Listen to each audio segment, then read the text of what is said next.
សួស្តីបងប្អូនទាំងអស់គ្នាថ្ងៃនេះដែរខ្ញុំសូមជូនពីរបៀបញោមកំពឹសចាហើយញោមកំពឹសនេះផងដែរគឺមានរសជាតិជូរប្រៃផ្អែមហឹរគឺឆ្ងាញ់តែម្ដងចាហើយបើសិនបើបងប្អូនបានញ៉ាំគឺប្រកាសជាជាប់មាត់នឹងខានចាអញ្ចឹងបើសិនបើបងប្អូនទាំងអស់គ្នាចង់ចេះនៅវិធីធ្វើសូមតាមដានទស្សនាវីដេអូនេះតាំងពីដើមរហូតដល់ចប់ណាចាអញ្ចឹងជាមុនដំបូងបងប្អូនយកកំពឹសទៅកាត់មាត់ចេញណាកាត់ព្រួយឲ្យអស់ស្អាតហើយរួចហើយបងប្អូនលាងឲ្យស្អាតរួចហើយបងប្អូនយកទៅស្រុះជាមួយទឹកក្តៅឲ្យឆ្អិនបន្តិចចាហើយបងប្អូនកុំភ្លេចដាក់អំបិលបន្តិចដើម្បីឲ្យកំពឹសយើងនៅតែរក្សាជាតិផ្អែមបានល្អចាហើយជាបន្តមកទៀតបងប្អូនយកសណ្តែកបដោះមកស្រុះបន្តិចក៏បានដែរតែបើសិនបើបងប្អូនចង់ញ៉ាំឆាក៏បានដែរចាអញ្ចឹងបងប្អូនដែលមានពោះអត់សូវល្អបងប្អូនស្រុះសណ្តែកបដោះនឹងបន្តិចចាកុំឲ្យពេលដែលញ៉ាំទៅរៀងហើមពោះ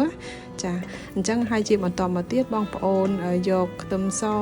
ខ្ទឹមក្រហមហើយនិងម្ទេសមកលីងឲ្យរាងឈ្ងុយរួចហើយបងប្អូនដួសទុកមួយឡែកសិនហើយបន្តមកទៀតបងប្អូនយកប្រហុកសាច់យកមកអាំងឲ្យឈ្ងុយចាដើម្បីធ្វើទឹកជ្រលក់ចា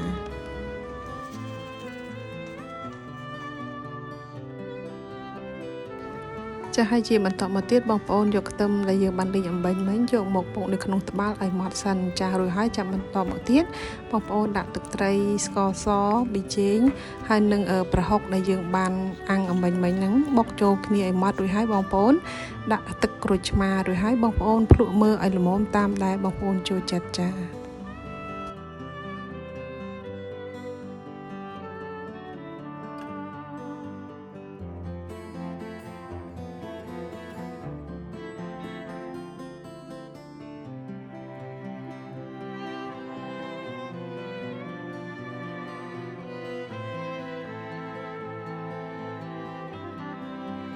ឥឡូវនេះគឺដល់ពេលធ្វើញោមកំពឹសហើយអញ្ចឹងបងប្អូនយកជីក្រូចមុខដែលយើងបានបេះហើយលាងសម្អាតស្អាតរួចហើយបងប្អូនដាក់សណ្តែកចាហើយបន្តមកទៀតបងប្អូនដាក់កំពឹសហើយនឹងទឹកត្រីដែលយើងបានបុកអំបាញ់មិញហ្នឹងច្របល់ចូលគ្នាឲ្យសព្វចាអញ្ចឹងបងប្អូនជ្រោយរៀងថ្នមដៃបន្តិចចាកុំឲ្យវាចេញទឹកច្រើនចាអញ្ចឹងញោមកំពឹសនេះគឺបងប្អូនលាយហើយបងប្អូនញ៉ាំភ្លាមគឺកាន់តែឆ្ងាញ់ចាអញ្ចឹងជាចុងក្រោយបងប្អូនទទួលបានញោមកំពឹសមួយចានយ៉ាងឆ្ងាញ់ពិសា